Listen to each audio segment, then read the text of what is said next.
महापुरुष तेजस्वी सूर्याप्रमाणे आपलं जीवन उजळून टाकतात। भूतकाळाच्या पार्श्वभूमीवर वर्तमानात अलौकिक कार्य करून समाजाचं उन्नत भविष्य ते निर्माण करतात।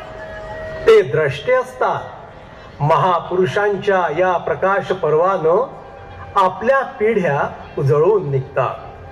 डॉक्टर पंजाबराव उपाख्य भाऊसाहेब देशमुख या द्रष्ट्या महापुरुषानं आपलं आयुष्य उजळून टाकलं आहे।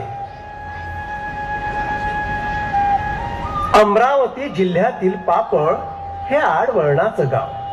पापाई देवी हे या गावाचं ग्रामदैवत। याच पापळ गावात शामराव बापू आणि राधाबाई देशमुख या दाम्पत्याच्या पोटी याच घरात पंजाब हे नररत्न जन्माला आलं।